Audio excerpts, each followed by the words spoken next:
We'll go ahead and kick things off. Welcome everyone. I'll go ahead and share my screen in the meantime, assuming you can all see this right now. But welcome to AMA Boston's September Marketing Mingle event. As I mentioned, this is our first event we've had since June. We typically take a little hiatus in the summer with everybody's crazy schedule. So it's great to see some familiar faces back here and some new faces as well. If this is your first AMA Boston event, welcome. I'm very happy to have you with us tonight. For those of you who I haven't met or might not know me, I'm Chris Gunnell. I'm the VP of Programming for AMA Boston, and I'll be your host for tonight's event.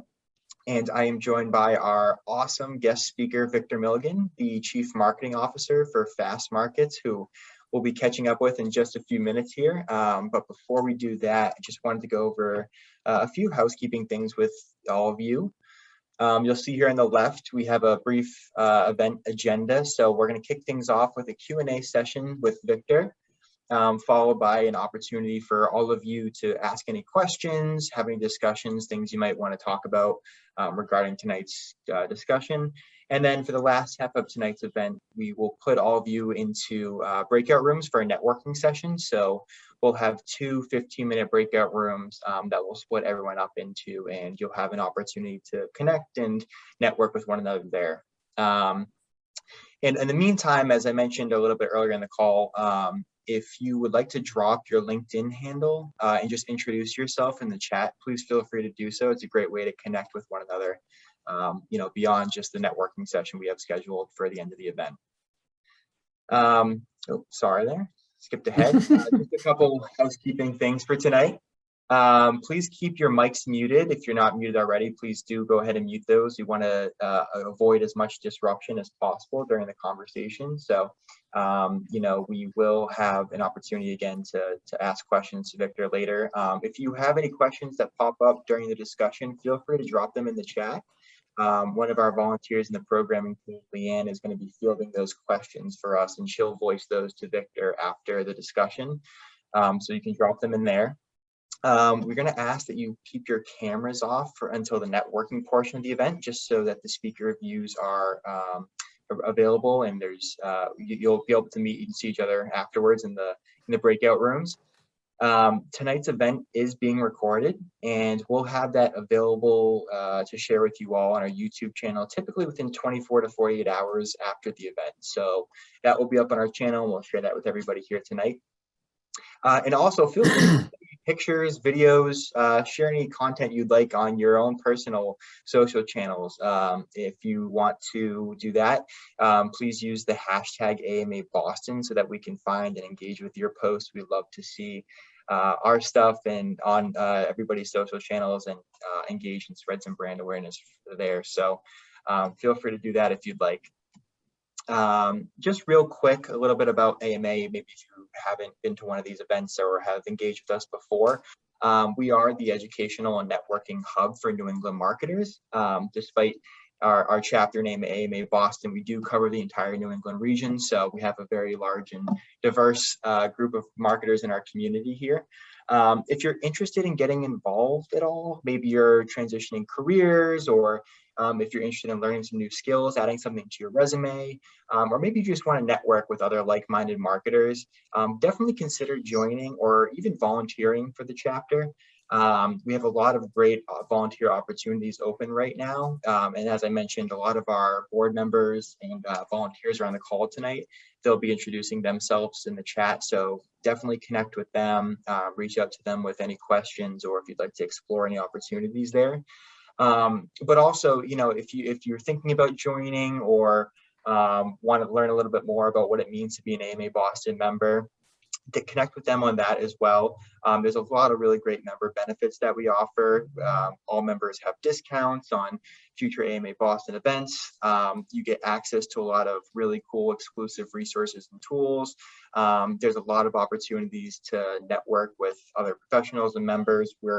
One new thing we're launching for our members in the next few months is going to be a monthly member coffee hour where you have an opportunity to network with other AMA Boston members. So we're constantly trying to add new things that benefit our members in our community. So definitely consider that. Reach out to one of our board members here tonight if you'd like to learn a little bit more about that. And these are just some of our pricing tiers of what they cost for, we have student rates as well as group rates available as well. So without further ado, I would like to introduce our guest speaker tonight, Victor Milligan. And rather than read the script here of his short bio that we have, I would love to let him kind of just introduce himself and share who he is and a little bit about his background. So I'll stop sharing my screen. Victor, welcome to Thank you. and tonight. Very excited to have you here. Do you want to just start off by telling everyone a little bit about yourself and your background as a marketer and maybe just how you got to where you are today? Yep. First of all, thanks everyone for joining. And great to meet everyone, I guess, remotely as we all do these days. So I'm sort of an untraditional CMO in as much as I did not begin my career in marketing. So, and I think that's informed my CMO gigs that I've had. So from a career standpoint, Irish family of 8, worked your way through school. So got a partial scholarship with ROTC, went in the Air Force for 4 years as an officer, outstanding experience in the Space Command with satellites. Then spent 9 years at BoozAllen, management consulting world, doing a range of different work. Probably the work that was most interesting and that spent most of my time doing was a lot of telecom sector reform in Central Europe, a bit in Africa, in Egypt, and really understanding how economies and telecom sort of intermingle. Then went over to Gartner Consulting, led different management consulting practices there for 7 years, a very high growth period of time.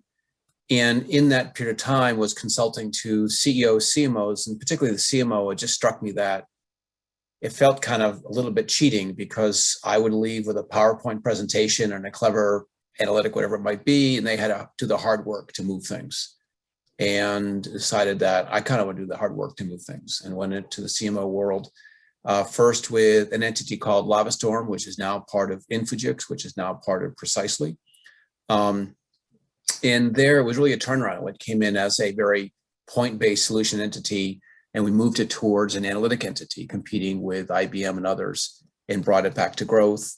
I had the opportunity to go into a startup with Nexage, which was extremely exciting experience. It was a learning experience. It taught me a lot about the speed of work and the power of prioritization. Spent 3 years there with a successful exit, and then went 5 years with Forrester. In the last 2 years have been terrific at Fastmarkets. We are in the commodity market. And being in the commodity market these days is amazing, just given the pressure and what you're hearing in steel, what you're hearing in agriculture, the effects of weather. I mean, there's just simply no shortage of interesting things happen, whether it's the lumber markets in the US or whether it's steel, whatever it might be. So I've had a pretty kind of varied career. And I, as we go through today, my background is not in marketing. I've never actually been in marketing, not as a CMO. So which kind of drives my teams crazy sometimes because I sort of miss the details of things. And I'll get to that in a second, Chris, is why I think that matters.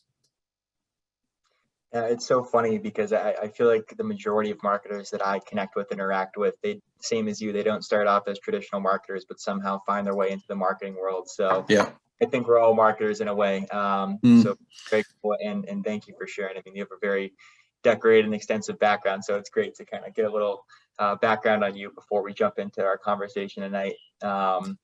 Which before we do, and we jump into some of the marketing stuff, one more fun question I'd love to just ask you. I know you mentioned you have your dog, but curious of any things you do that you enjoy doing outside of work, any hobbies, if any maybe fun places you travel to, either, in your life or this summer after COVID, or you enjoy doing outside of work. So I'll just use one as an example. So I used to race bikes, Criterion, and I'm kind of old for that now. But I still am able to go up to the Mount Washington Auto Road race. So that's 7.6 miles straight up Mount Washington on a bike. So I did it 4 or 5 years ago, hadn't done it since. So I did it again this year, and blessed with both times I did, blessed with amazing weather. And it's just, It's a different kind of mental experience to travel about 5 miles an hour for about an hour and a half, just hoping the cement moves underneath you. It was really cool. Wow, that's awesome. You have to be have a specific kind of mindset, I think, to do that. Yes, you do. I You have to have love a lot. You have to have a lot in your mind. Yep. yeah, yeah. I ski, and I think I don't do any of the extreme stuff like the jumps or the grinding rails or anything like that. I'm kind of just up and down the mountain. That's about as extreme as I get. So very cool. That's awesome. Well, jumping into the marketing side of things, I know one thing that we chatted about on our initial call that kind of struck me as interesting was how today's marketing model is not evolving, and how AI can be counterproductive to marketers and companies in some cases, which was interesting because I hear a lot about the opposite side of that, about how AI is kind of driving growth and driving business initiatives for companies. So can you just elaborate a little bit more about kind of what you meant by that? Yeah. So to me, the next frontier for marketing is a bit back to the future. I think that marketing sometimes veers away from its core role of driving growth. And what I mean by driving growth is it's driving growth to the P&L. And the P&L for each, different companies have different kinds of P&Ls and different kind of economic models. And the economic drivers of what makes a company grow will vary. They'll vary by company, and within the same company, they might vary by quarter, they might vary by segment, that type of thing. And one of the things I worry about is the insularity of marketing, that marketers sometimes play in the marketing field of play, not the business field of play. And when marketers rightfully worry about relevance, they worry about whether they have to prove value, that's often a byproduct of playing on the wrong field. And I'm worried that AI will create a next round of insularity, where marketers will look down into the different marketing methods and tactics. All are important, but the deeper understanding of the P&L as a CFO would see it, or as a, if it's a larger company, as a COO would see it, because marketing's contribution to that will vary, and it will vary week by week in some cases. And I don't know how much time marketers spend with finance understanding how the P&L really works, and that's one part. And the other is that when it all boils down, or all you sort of reduce it down like maple syrup, we are compelling one human being at a time. And it's really hard work to understand human beings at scale. And that's the big promise of AI, right? But human beings are complex entities, and there's work, and human beings operate in systems. They will operate in their own operating model. AI won't reveal a company's operating model. They might reveal data and stuff like that, but there's still really hard work in the pure sense of empathy. And I think that goes to understanding at the end of the day what really does motivate someone, not the fear, not the uncertainty, doubt, but what really are the smaller things, the possibilities, the risks that they worry about. And how do you place that in a way that it becomes part of the story, a legitimate part of the story? And I'll add, all of us have watched movies, watched TV shows, and been awed by the storytelling. And I think there's a movie called The Octopus Teacher, I think is the movie's name. It's the most beautiful story. It's so thoughtful. And I wanted every marketer to watch that movie, not because of the octopus, but because, my goodness, what a way to tell the story. And I just worry that AI might appear to some as a way to displace the storytelling art. So those are just a couple of things. I just worry that AI may be the next shiny light. I love that you mentioned the storytelling aspect. My day job outside of AMA, I work for a management consulting firm, and one thing that we teach a lot of our C-suite level clients is the art of storytelling and how impactful it can be. And that's outside of marketing. I think it's something that gets lost in today's business world, and is really a big value, and Right. brings a lot to the table for people, especially marketers. I'll give an example. So when I was consulting to a COO of a large telco, and someone else was speaking at the time, and they were describing a very clean world, a world where things had certainty. And he stopped and he said, you understand that I understand you're painting a world in which the sky is blue and the clouds are white and the birds are singing. But you know, I'm in the bottom of that mountain, there's me with mud every day digging. That's my story. I don't recognize your story. And he was very serious. He just felt like we weren't really living his world. And I think it's the hardest thing because most marketers don't meet their customers. They don't live in those worlds. And so how do you empathize in a world you've never been in? And I mean, AI serves a purpose in creating signals for that world, but I still think we have to do the hard work of knitting that world together. I couldn't agree more, and that's a great way to put it. You know, the AI is not going to reach that empathy with your audience, so having the humanization side of it is really important. Well, great. Well, jumping into you know, the next question I wanted to ask you, you know, is when marketers go to market with a product or service. And I think a lot of the time, you know, when they do go to market with something, a lot of the critical elements that need to be established beforehand are either forgotten or overseen, or there's just not as much time invested in things like setting up lead flows or building out customer journey mapping, or thinking about competition. You know, how do we compete with our competitors? And it's so interesting to me, and I don't have the answer for why that is, but curious to ask you of why you think a lot of those things are overlooked, and you know, why do you think it might be so important for marketers to really invest the time and build a strategy for those things before going to market? Yeah. Hopefully I'm not going to sound like an old grumpy person. So my experience with marketing is marketing can be an activity sport. You know, how was your day? I was really busy. And I think that we can be overwhelmed with all the tactics and methods. And all of a sudden you're busy and your head's down busy.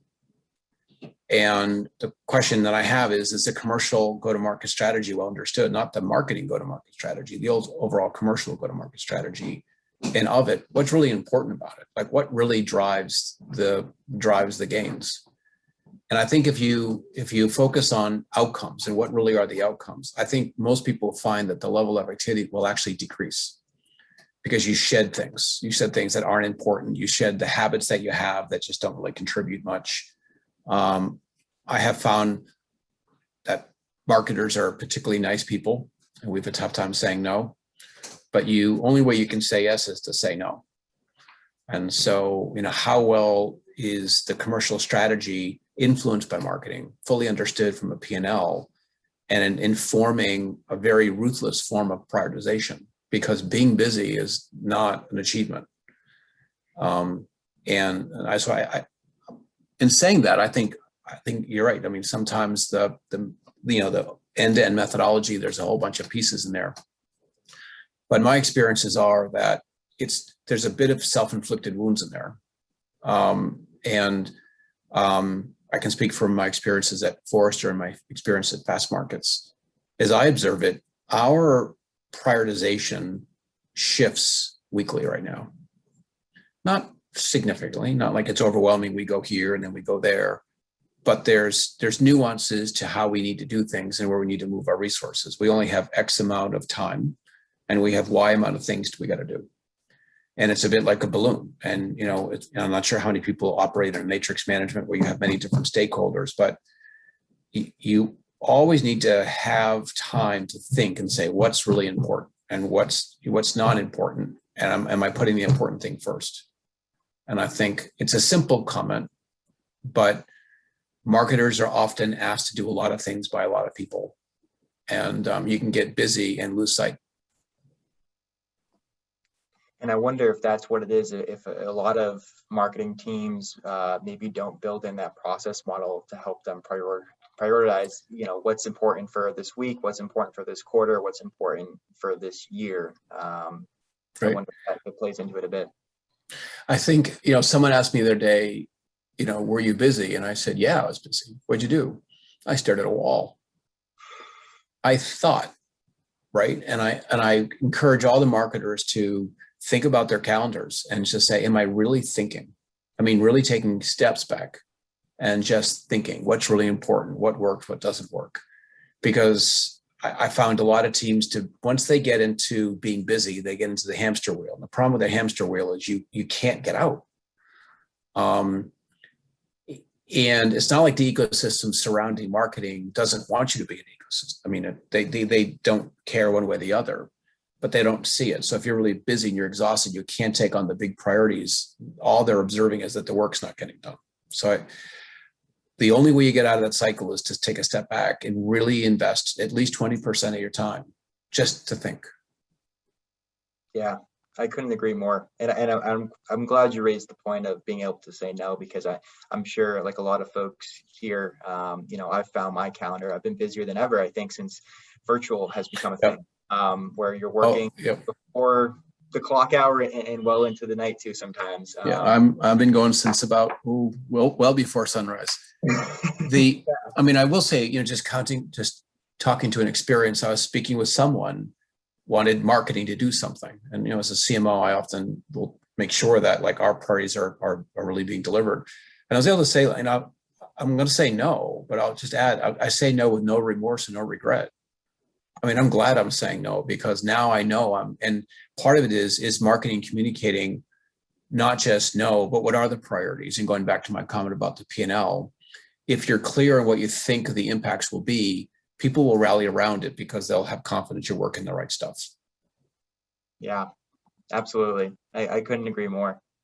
Well, my next question, it's a little bit open-ended, and I don't mean to lead you down a rabbit hole with this, because I'm sure we could talk about this forever, but I'm just curious to hear from you where you see the future of AI going in the next AI and data in the next 3 to 5 years. And what do you think ultimately, the short answer of it, what does that mean for marketers? Yeah, I think to answer the question, I have to go back and talk about automation itself, right? All of us have different forms of marketing automation platforms, I'm sure. And when they came in, it created so many promises. But what it really did at first blush is it automated a bad habit, meaning we were going outbound with direct mail. It was a supply side conversion game. How many things can I throw out in the marketplace? And automation means we can throw more things in the marketplace more often. So I worried that it was intended to free up time to do the hard work. I don't think what it is, I think it made it so that you could send out more emails.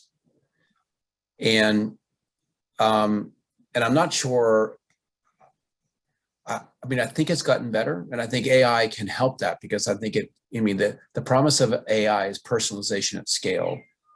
The danger of AI is it's more shiny lights. Sorry for the cat, that's Pumpkin. It's more shiny lights. It's more the opportunity to get distracted. And I do think there's going to be, and we've already seen it. AI, I think is, there's a Gartner hype cycle that talks about there's a known sort of trajectory of new technologies. And if I observe AI, whether it's B2C or B2B, I just think it's going to be extraordinarily turbulent. It's going to have amazing wins, and it's going to have disastrous fails. And I think marketers just need to be careful that they don't lose sight of the fundamentals. AI for AI's purpose is going to be a thing. And there's going to be blogs written about AI for AI, because people are just going to run with it thinking it's a panacea. AI used in context of the right operating model, the right marketing methods is powerful.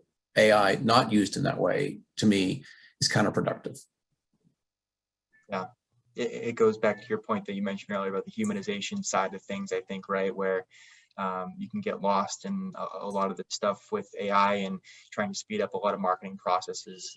But if you don't that traditional humanization marketing side of things, you're ultimately more likely than not going to be able to connect with your audience in the way that you probably want to.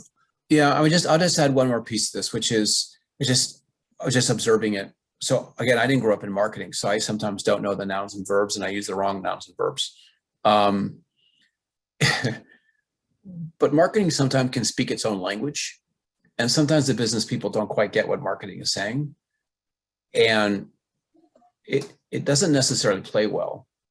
And I just, if we are going to embark on AI is a business tool, right? It's pattern recognition. It's not a marketing tool. So I just think it should be placed in a business context of uncovering, previously undiscoverable signals lost in the signal noise ratio kind of thing. So, to sort of get the business meaning of AI. Yeah, no, absolutely. And it's great stuff for, I think, all of us to think about here tonight, kind of where the future of it's heading. Well, I did have a couple other questions, but I do want to get to some of the audience questions before we split everyone up into breakout rooms for networking. So, Leanne, are there any questions we have in the chat that we wanted to share with Victor? Sure. Yep. So one question is, how has the role of CMO changed over the last couple of years, in your opinion?